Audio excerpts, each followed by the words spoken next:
Welcome to Train Signal. My name is Scott Lowe, and you're watching Windows 7 Administration Training.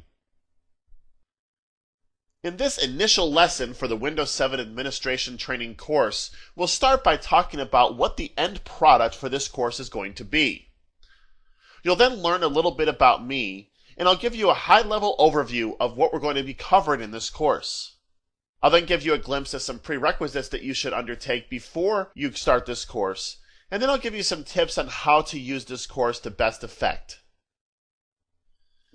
In this course, you and I together will be creating a complete Windows 7 deployment and implementation plan. This plan will have a lot of components to it, starting with real business justifications. After all, GlobalMantic, the pharmaceutical distributor with nationwide offices that we'll be using as a scenario in this course, isn't just going to buy Windows 7 because it happens to have been released by Microsoft. The company's going to want to see real business benefit that adds to the bottom line in order to move to this newest Windows iteration. We'll also learn about the processes that make Windows 7 deployment a breeze and also add to the GlobalMantic's bottom line through efficiencies that are not being realized in other ways right now. We'll learn about ways you can use Windows 7's exciting new features to improve the overall security of the desktop computing environment and keep GlobalMantic in line with its regulatory partners. Some of these features include things like branch cache, direct access, and a number of other really cool new features that are included in Windows 7. In order to get the best possible benefit from Windows 7, you'll learn about methods to optimize the Windows 7 performance and eke out every ounce of capability which extends the life of the desktop investment, further adding to the financial benefits realized by a migration to Windows 7, at least we hope. My name is Scott Lowe, and I'm currently in my 4th year as the Chief Information Officer at Westminster College in Fulton, Missouri. I've spent more than 16 years in the IT field, starting out as a telecommunications technician, moving on as a network specialist, and then on to a systems engineer for a financial services company. I've also spent a number of years in IT management, but I remain very hands-on in my day-to-day activities in order to maintain my technical skill set.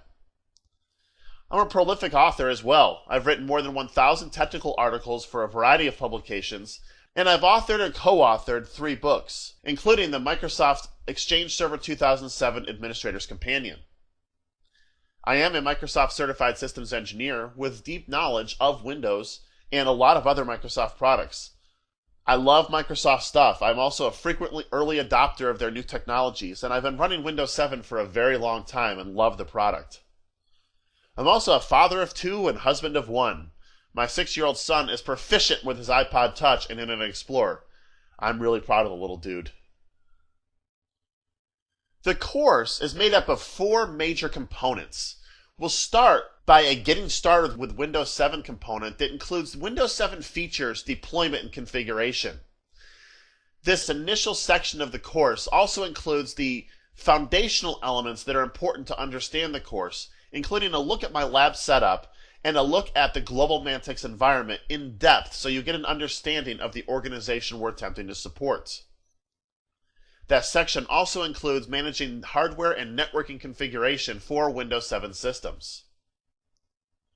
We'll then move on to a portion of the course entitled Managing Windows 7 Mobility and Security Features that includes a lot of the new features that are included in Windows 7.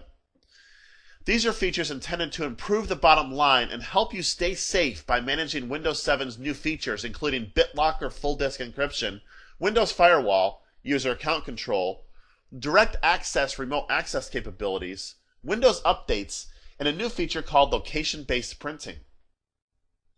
We'll then move on to configuring and managing applications and shared resources. This will help you improve collaboration capabilities for GlobalMantic and empower people by understanding home group sharing techniques that are only available in home versions of Windows 7. They're actually available in all versions, but only used in the home. We will cover that in this course as an aside.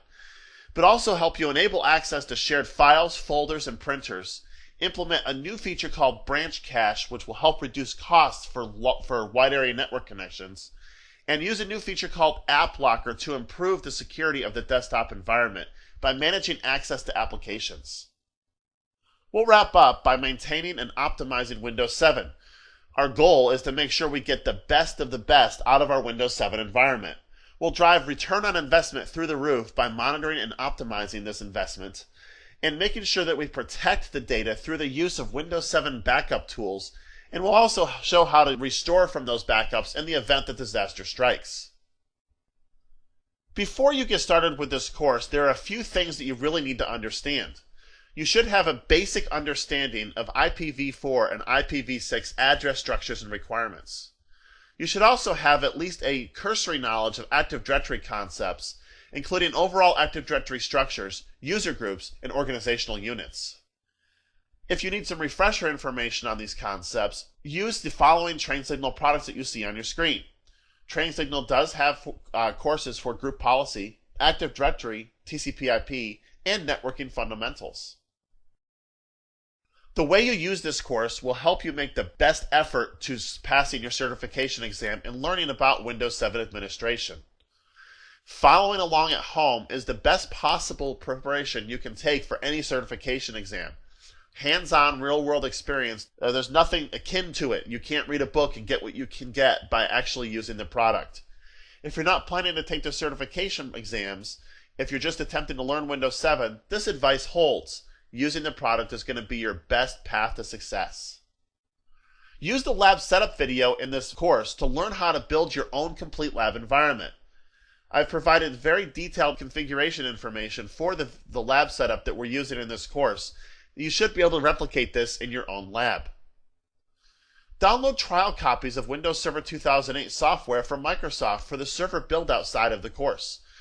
Windows 7 is only as good as the Windows Server 2008 R2 infrastructure that sits behind it. A number of new Windows 7 features, including branch cache and direct access, require Windows Server 2008 R2 on the back end in order to work. Take notes along the way, particularly if you found an interesting topic. Note the timestamp for that interesting topic so you can come back later to review that topic if you want to use it in your own environment. Although the videos are sort of intended to build on each other, they can be watched in any order you like. So don't think you have to watch videos 2 through whatever you want to watch just to get information about a particular topic. Most importantly, if something doesn't make sense, go back and try it again. Learning through repetition is pretty common in the educational space, and this is really no different. If you still can't quite get it though, let us know in the TrainSignal forums and we'll do everything we can to help you grasp that concept. Before you take the certification exam for Windows 7 administration, make sure you watch the lesson entitled How to Use Transcender to Prepare for a Certification Exam to help you learn the ins and outs of using this very popular exam preparation tool for your own use. Make sure you also watch the Preparing for Your MCTS 7680 Certification Exam lesson at the end of this very course. That will also give you some tips for making sure that you have the best possible chance for passing your 7680 certification exam. In this lesson, we covered what we're building. We talked about what's going to be going on in this course and what the end goal of the course is. Remember, that's to make sure we have a viable Windows 7 implementation plan for GlobalMantic. You learned a little bit about me, your esteemed instructor, Scott Lowe. We talked about the course itself and how it's broken down, and talked about many of the topics that will be covered in this course. You then learned about some things you need to understand before you begin this course. Those are pretty important foundational elements, so don't take them lightly. We then wrapped up by talking about how to use this course to best effect.